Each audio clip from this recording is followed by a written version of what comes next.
when I was working outside. I had not yet joined the temple at that time. It so happened that, of course, at that time also I was a devotee. And normally during December, January, we have the book distribution marathon. I also wanted to participate in the book distribution marathon. I had taken a few books from the temple to my office, and I was talking to different colleagues of mine, trying to inspire them to take Prabhupada's books and read them. Quite a few of them took several books. One of my colleagues, he was a graduate, MBA graduate. He had graduated from XLR, I think, one of the premier MBA institutes in India. He had been appointed as one of the managers of the company. Although he had just passed out, still because of his academic qualification, he directly got appointed as a manager, and he was involved in various strategies and marketing and all that. Young chap, just out of college. He was friends with me. I was talking to him, and he also became interested, and he took a few books of Prabhupada's. Then we were having a little conversation. At that time, he told me that, you see, according to me, he was saying, according to me, it doesn't matter whether you have faith in God or not. I've seen people who don't have faith in God, they're atheists. They are also doing their jobs, earning money. Their life also goes on, having family, etc. And those who are theists, those who are believers in God, their life also goes on. So, as far as I am concerned, I believe in God. It's not that I don't believe in God. I believe in God, but it is a matter of just one's choice. You may believe in God, you may not believe in God. Either way, life goes on. It doesn't make any big change in life. That was his opinion, his view, his take on life. Actually, interestingly, between this person whom we met yesterday, as well as this colleague whom I remembered of from several years back, couple of decades back, this is a common understanding that religion is a kind of faith. Even, for example, in the United States, our organization will be called a faith-based organization. All religions are supposed to be dependent on the faith of the individual. The various activities or various rules and regulations which each person has to follow in his particular religion may not have any scientific backing. As a matter of faith, you believe and you follow. Therefore, they call it faith-based organization, or religion is a faith. Actually, if you look at even Hinduism, today, what is Hinduism? Hinduism is a set of rituals that we follow. Whenever we occupy a new house, we have to do a griha pravesha, we go and boil the milk and some little puja we do. There are many festivals in the year. There is Diwali, we go around bursting crackers. And when somebody says that it's environmentally polluting, then we stop it and then we light up the house in LED lights. These are all different faiths people have.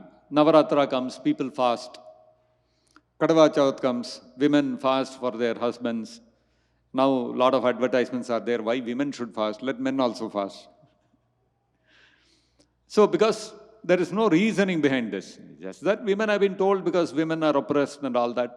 So women were not given equal rights in society, so they are made to fast and men are eating, enjoying life. So these are all faiths. Today, if you don't want to follow that, you don't follow. And nowadays, you find weddings happen in India. The question being asked is, why Kanyadan of the woman should be done as if woman is an object to be given in charity.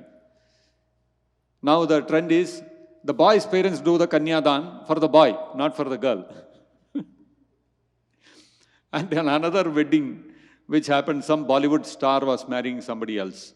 So the girl, she applied sindoor to the boy, and everybody was clapping. See, what a nice arrangement.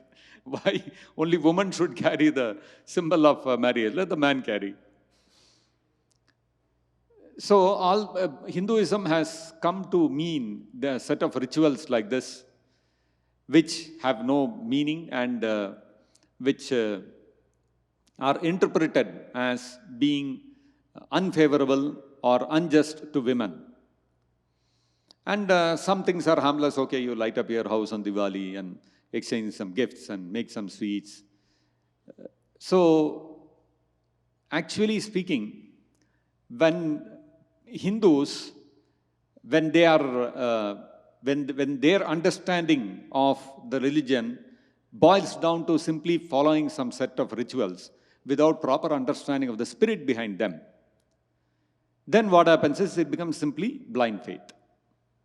And then what happens is such Indians, when they come abroad, they settle in the different countries like maybe Europe or America or wherever. The next generation of theirs becomes difficult to handle. Why? Because the parents would have grown up in India. They have been exposed to that Hindu way of life.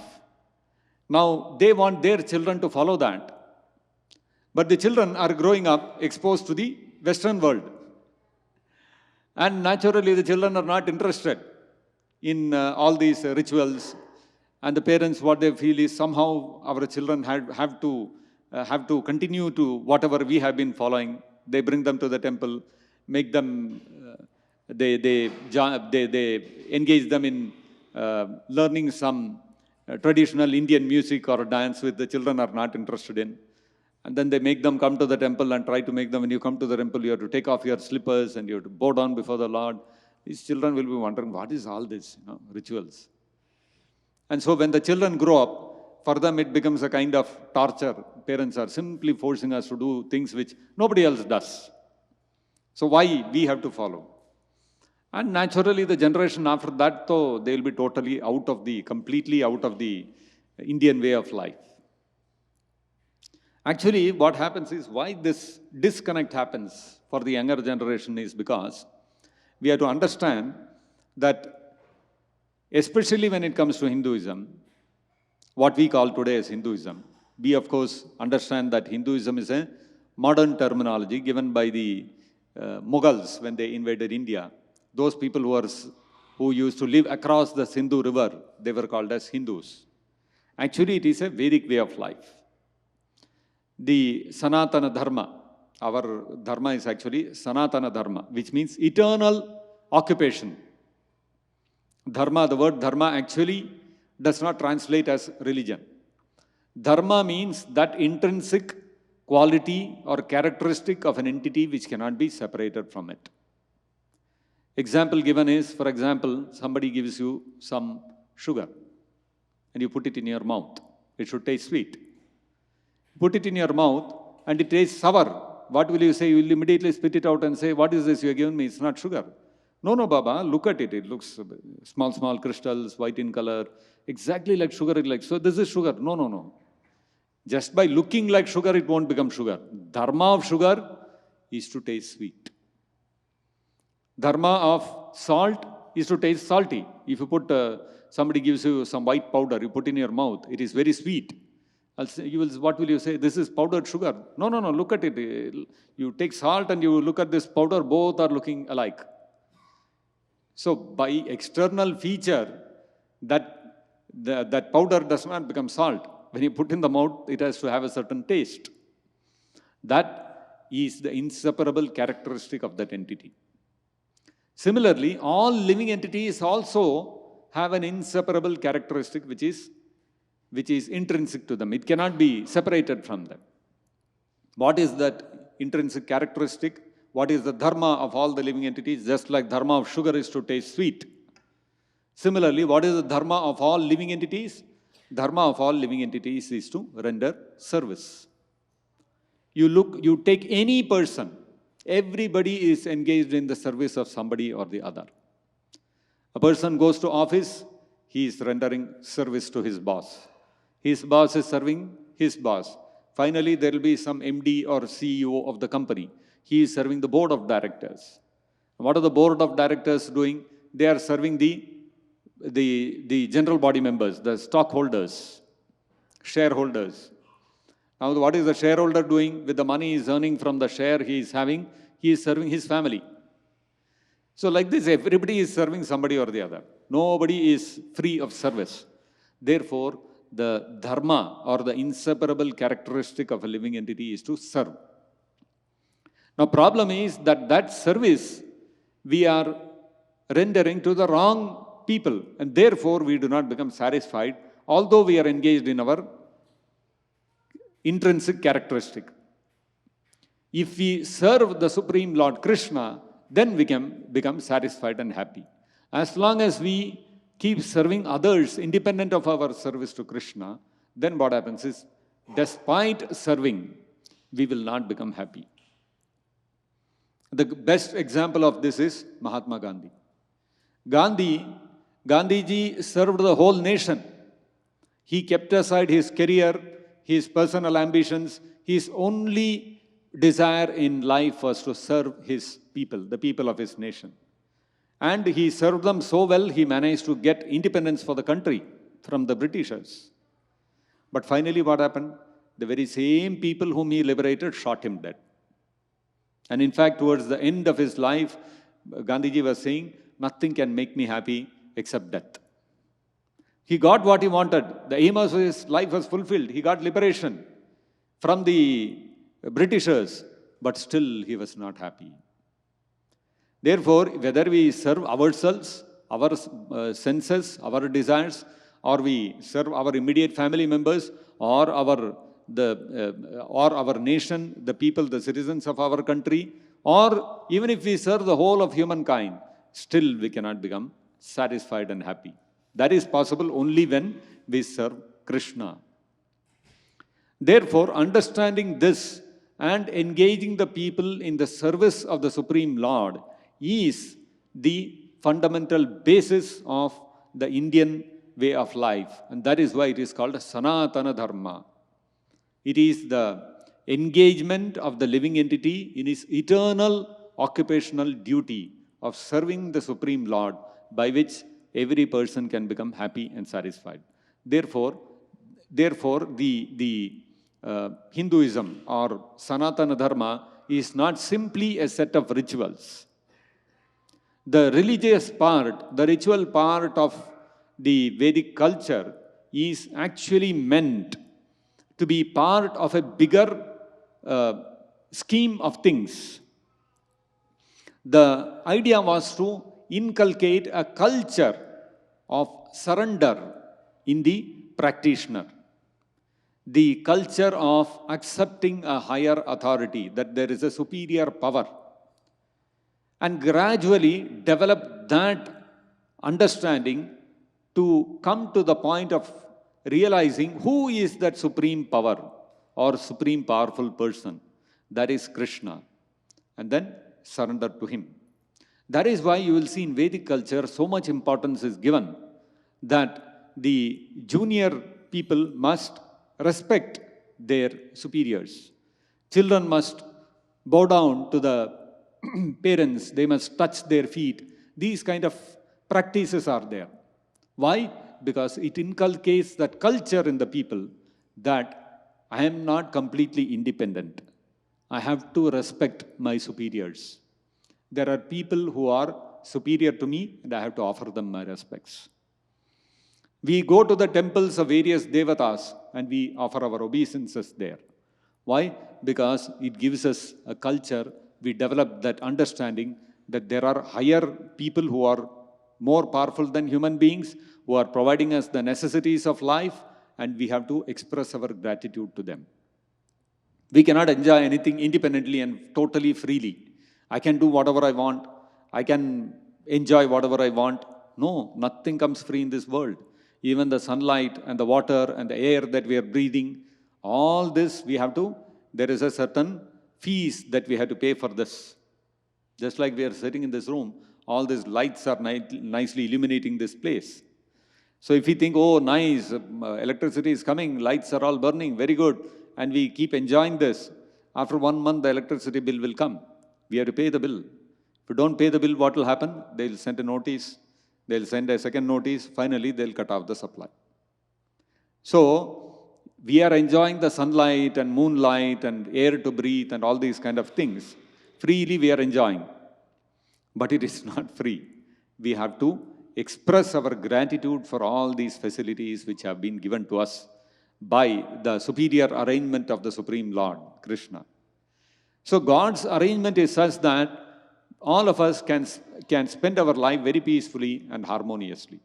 And the Vedic culture teaches us how to always express gratitude to that Supreme Lord and His appointed subordinates who are the Devatas, as well as to our parents who have given birth to us. So all these are considered debts that one has to fulfill within one's lifetime.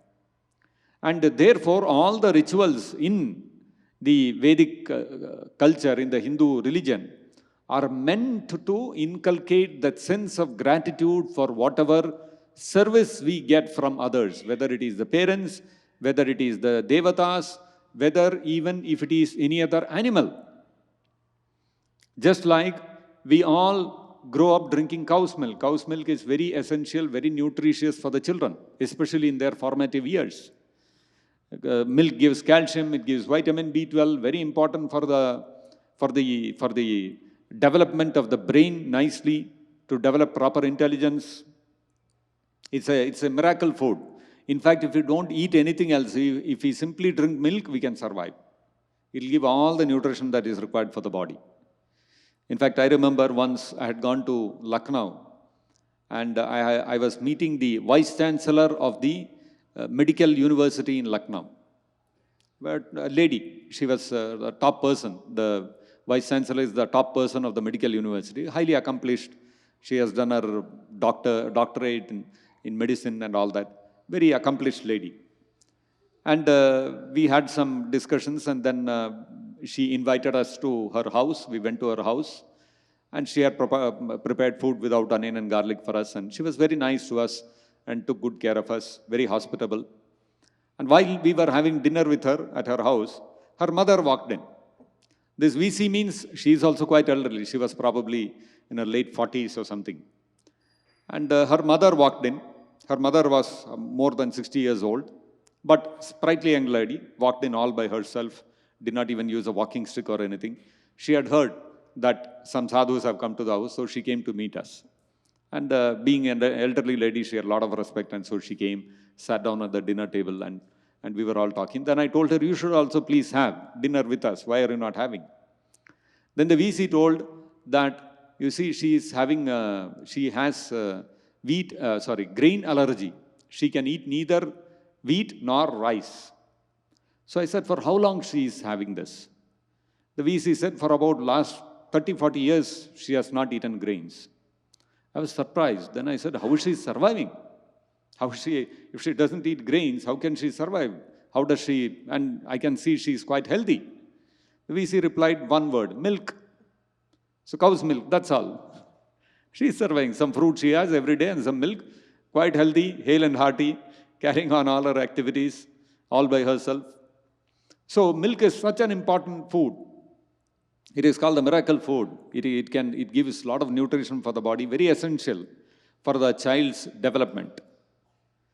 And when we drink cow's milk, according to the Vedic culture, because we have drunk the milk of the cow is as good as our mother. And therefore, we have to respect mother cow. Generally, we get caught up in the ritual. And we think, oh, cow is the holy animal as per the Vedas, and therefore we have to worship her. But what is the spirit? Spirit is that we are taking service from the cow. We are drinking her milk. So we are indebted to her, and we have to treat her as our mother. That is the real reason. And mother means, mother is a worshipable person in the Vedic scriptures. Every person has to has to has to has to treat his mother very respectfully, because the mother is the person who has given birth to us, nourished us, taken care of us as infants when we were totally helpless. So mother has a great place in the Vedic society, in the Vedic culture. So the point I was trying to make was, you see, when it comes to a ritual, people look down upon Indians. These are all animal worshippers. They worship the cow. What is this? Cow is just a cattle, it is an animal, and these guys are worshippers. Such primitive people. If you take it as a ritual, then you cannot explain why we follow that practice. But if you take the spirit, that we have to express gratitude to anyone from whom we take service, even if it is an animal. And the cow especially, because we are drinking the cow's milk, therefore the cow has to be accorded great respect. The cow occupies the position of our mother. This is the difference between understanding the spirit, the philosophy behind the ritual, and the ritual itself. Even if I don't follow the ritual, I may not actually take an arati and do an arati for the cow, but I understand the spirit of it, and in my heart I have respect for the cow as my mother because of the service she has rendered to me, and I have gratitude in my heart for the cow. That is more important than, without this understanding, simply doing one arati. Therefore, we have to understand the spirit of the Vedic culture. We should not get lost in the rituals. And if that spirit of the Vedic culture we are able to convey to the next generation, then you will see they will happily follow the various activities involved. Naturally, if you are grateful to somebody, then that expression of gratitude has to take some form. And then when you worship the cow, when you take care of the cow, it makes sense. That is how we say Gau Seva. We have to serve mother cow. Therefore, it's important to understand the spirit. Another thing what happens is, we have to understand that this culture of the Vedic civilization of expressing gratitude for everything is in direct opposition to the culture of today's world. Today, all over the world, whether it is India, whether it is America, whether it is Europe, anywhere you go, what is the culture of the people? The entire culture of the society is trained towards exploitation. It's not towards gratitude. Nobody thinks of expressing gratitude to somebody else. It is all give and take. It's all a business. In the Vedic culture, if you contrast the Vedic culture with today's culture, completely opposite things you will find. In the Vedic culture, the Brahmana in the society would never work or earn money for himself. What he would do, he would be a repository of knowledge. All the people who are intellectuals, who had vast knowledge, would never take up any employment. They would live only by donations. Anybody comes and donates some food ingredients to them or anything else, they live on that. And these people, they would have in-depth knowledge of medicine, of astrology, of the ways of how to protect the citizens, etc. Whatever was required for the society to perform properly, to function properly, they would lend the guidance. And these Brahmanas, they would go house to house and begging alms, that whatever you want, you can give me. And when they go to one house, somebody is sick in the house, they would tell this person, like this person is sick. The Brahmana would look at them, and then he would suggest this herb and this medicine you give, they'll become okay.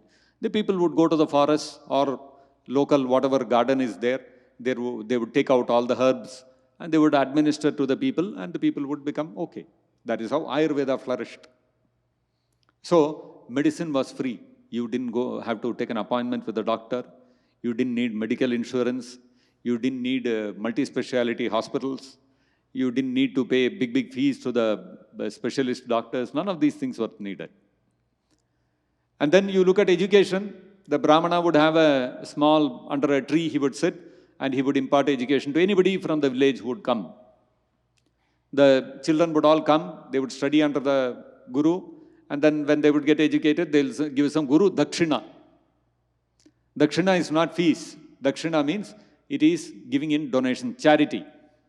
Whatever the student, according to his capability, he will come and give charity to the teacher, and teacher would accept it.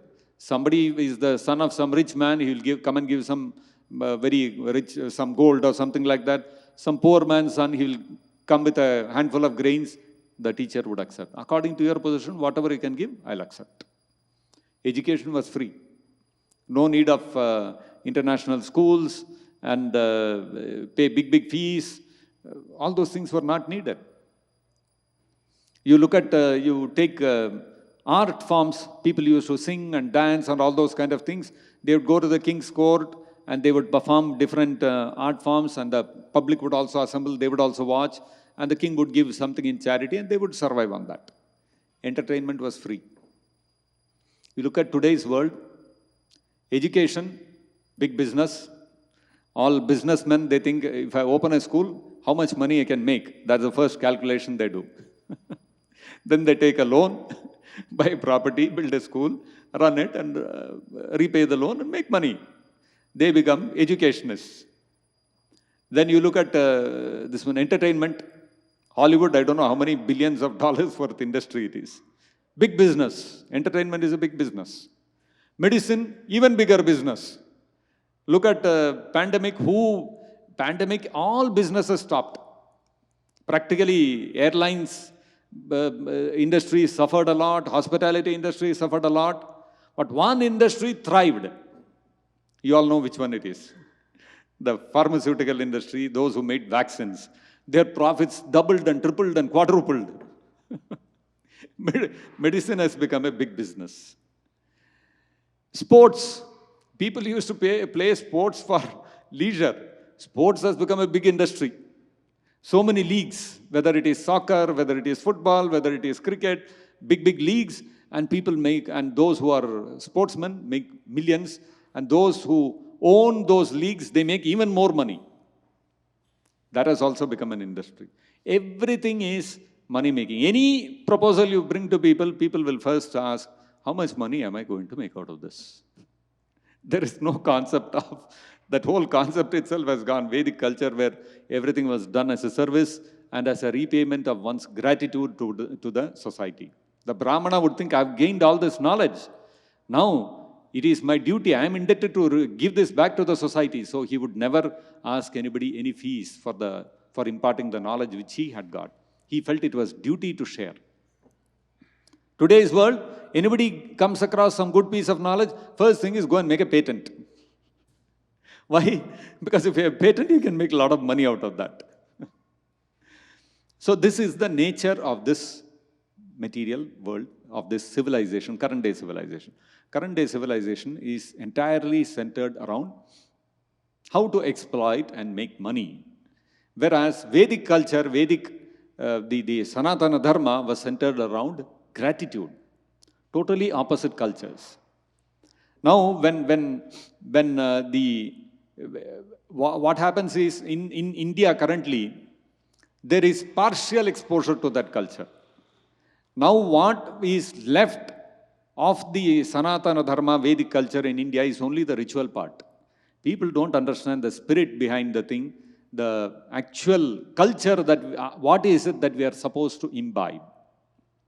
And the next generation, when they get transplanted into another culture, they imbibe the culture of the society that they are looking at. They look at everything in terms of exploitation. Now, what happens is the parents who have come from India to here, they get caught up between both worlds. On the one hand, they have the set of rituals, and they know intrinsically that there is some culture that is there of indebtedness and other which is incorporated into these rituals, but we have no clear idea of it. And then the children, because they are not convinced about what all these rituals mean, they only see it as an obstruction to their exploitation of material world for enjoyment. So it becomes difficult for the children to absorb all these things. Therefore, what we have to absorb is the spirit behind the culture, the Sanatana Dharma. We have to understand the philosophy behind the whole religion. Then things will start making sense. And when you know the spirit behind it, then that spirit, that culture you have to impart to the children, the next generation. That will make sense to them and the children will be able to absorb that. Simply imposing rituals upon the younger generation, especially when they are so intelligent and when they are so inquisitive, will not help. Therefore, of course, this is the unfortunate situation that the world finds itself in. Being divorced from Vedic culture, people are slowly, they are losing their conviction in following the Vedic system. So Vedic culture is not simply based on some belief or faith. If you look at the Bhagavad Gita also, in the Bhagavad Gita, Krishna is not telling Arjuna that you have to simply believe whatever I'm telling you. Don't ask questions. That is what older people tell their children. When their children ask why we have to go to the temple, why to do this, why we have to do that, why we have to bow down. Don't ask all such questions. Simply do. That's all. But if you look at Bhagavad Gita, that's never an answer which Krishna gives. Krishna always encourages Arjuna to ask questions. And Arjuna asks questions left, right, and center. In fact, Arjuna even doubted Krishna's integrity. When Krishna told Arjuna in the 4th chapter of the Bhagavad Gita that in the beginning of the creation, I imparted this very same knowledge which I am giving to you to the sun god, Vivaswan. Arjuna said, how can I understand this? Both of us are contemporaries.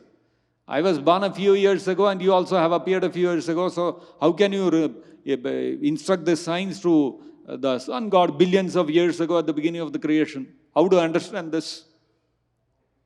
Then Krishna explained to Arjuna that many lives we have taken before this. You have forgotten all of them, but I remember all of them. Why? Because Krishna never changes his body. We living entities, we change our body, so we forget. Past lifetime, what we were, who we were, we have no idea. We don't remember at all. Body is gone, so we have forgotten. Whereas Krishna never changes his body, so he never forgets. And therefore, Krishna remembers everything that has happened in the past, whereas Arjuna does not. Although Arjuna was accompanying Krishna everywhere in all his incarnations.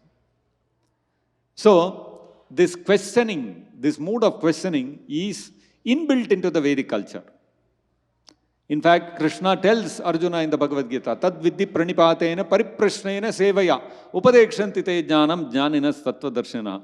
The Krishna says that the very qualification to receive knowledge is you have to be inquisitive. Approach a person in knowledge, surrender to him pranipatena pariprashnena, ask questions.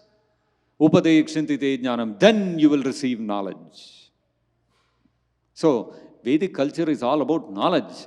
Understanding I'm not the body, I'm spirit soul. Who is God? What is my relationship with Him? What are those activities that I have to render in relationship with the Supreme Lord? Sambandha, avideya, prayojana. And what is the final result that I will get by engaging in that relationship with God? This is what the whole Vedic culture is all about. So that spirit and that philosophy is what we have to pass on to the generations. Automatically, the rituals and other things will fall into place. They are automatically, they follow the whatever the philosophy is there. It's not the other way around. We cannot simply following the rituals without understanding the philosophy becomes blind faith or fanaticism, which cannot last. So, we should understand, that's why it's important to read the Bhagavad Gita and other books, what Prabhupada has given, understand the philosophy properly. The essence of the Vedic culture is all there in the Bhagavad Gita. Therefore, Bhagavad Gita is the most important literature, philosophical literature for the human society. And every person, irrespective of their faith, of their religion, of their nationality, if they read the Bhagavad Gita, they can benefit out of it and get the maximum mileage out of the human form of life. So, we can chant one round of Hare Krishna Mahamantra together. So, do we have a mala? And everybody has got a mala? We distribute malas? So we'll distribute malas. We request everyone to join us in chanting one round of Hare Krishna Mahamantra, which is essentially an expression of our gratitude to the Supreme Lord, Krishna, for being our creator, for giving us an opportunity in the human form of life to get this transcendental knowledge, understand who we are, where we have come from, what is our destination, how we can get out of the cycle of birth, death, disease, and old age. So, to get this knowledge also, we have to be grateful to the Supreme Lord because Krishna has spoken the Bhagavad Gita and given us the transcendental knowledge. So let's together chant Hare Krishna mantra in a feeling of gratitude to the Supreme Lord Krishna for giving us this wonderful transcendental knowledge.